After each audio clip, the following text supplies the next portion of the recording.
Hello and welcome to I Can't Say It, day 244. Sorry for all the math going on in my head, but it's 11 o'clock at night and the time, where does it go? Excuse me, I am tired. I do not think that you were going to get a long video today, and I apologize for that. But it is Saturday, September 1st. That means tomorrow was the 2nd, and then the 3rd is on Monday. And Labor Day, a day of celebrating the work that the labor force has done. Well, more particularly the unions and the workers and what they have done for us.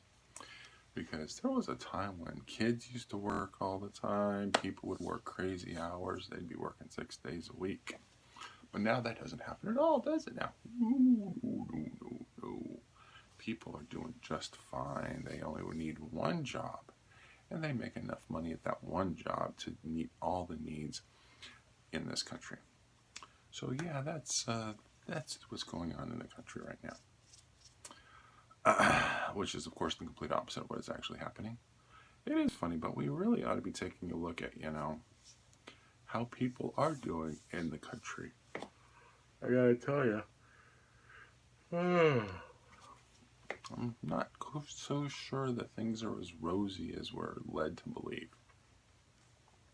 Because I know that tax cuts are not going to solve the problem of people not having enough money. Tax cuts are not going to solve the problem of people having to work 2 and 3 jobs.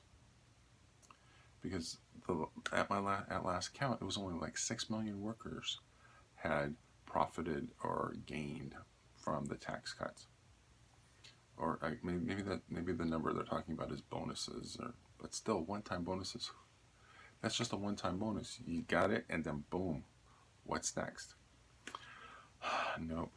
People need to have a living wage such that one person can work, they can live in a house, and they can take their summer vacation. Take a summer vacation, and they can save money for college, for their kids, and they can save for retirement.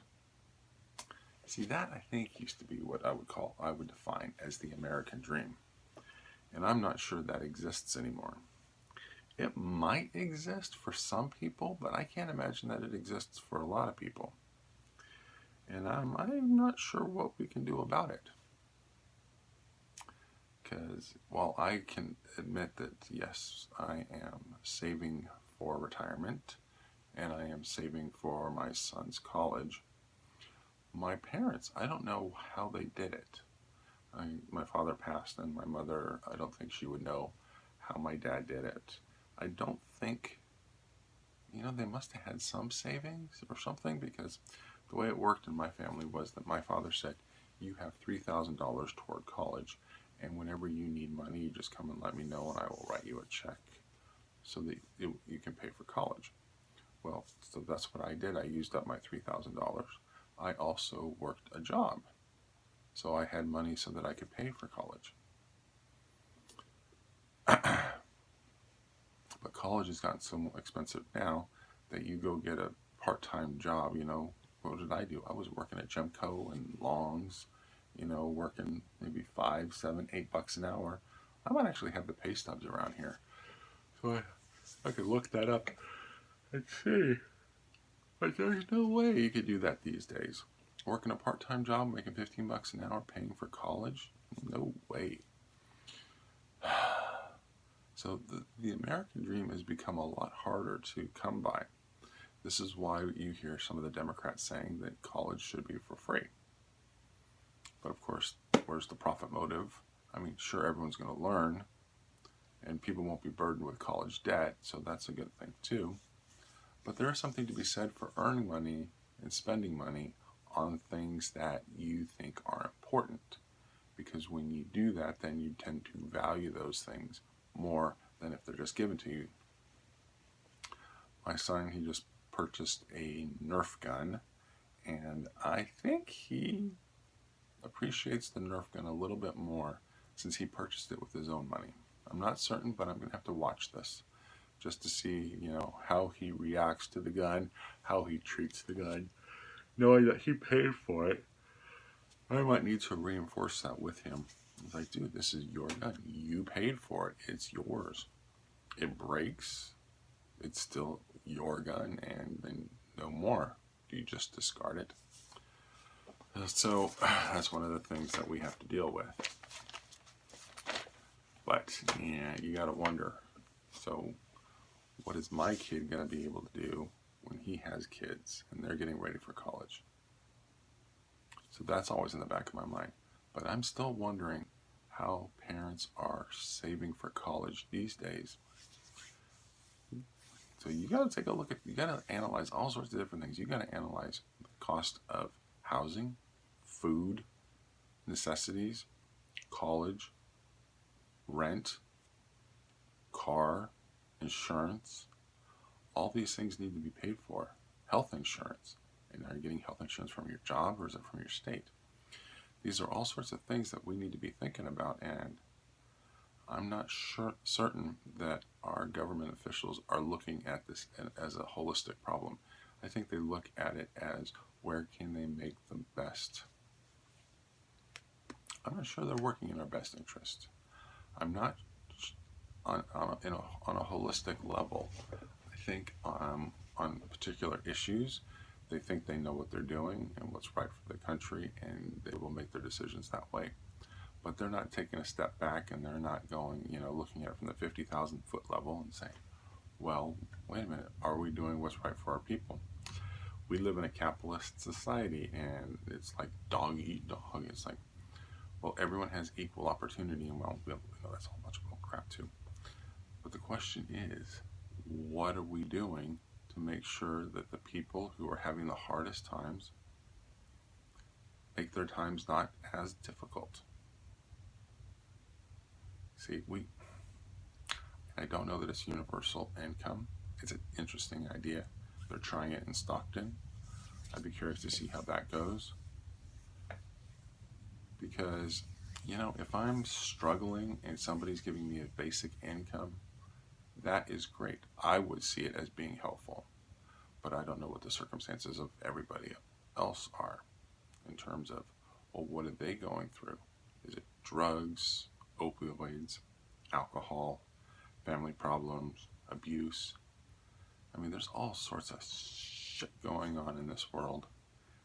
Let's just focus on the country. Shit going on in this country that people are whining and bitching and complaining about. But I'm not really seeing real solutions. You see trickles of solutions a little bit here and there, but nobody who's stepping forward and saying, all right, dude, we've got a problem of humongous scale, and this is what we need to do. And I don't know how you do that in a country of 320 million people. Who's going to be that leader that's going to come in and say, all right, I need a cabinet that's going to come in here, and this is what we're going to do? Because you can't change the attitude of 320 million people. It just can't be done. Not overnight anyway.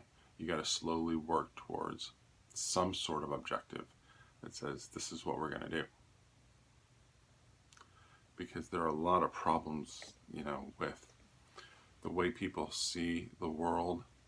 There are some people who don't care what the world is like. There are people that will just, for lack of a better word, just not give a shit. That they're so focused on themselves that they're not looking at the bigger picture. And now, so I was just talking about government officials. Now I'm talking about regular people. Why don't regular people give a shit?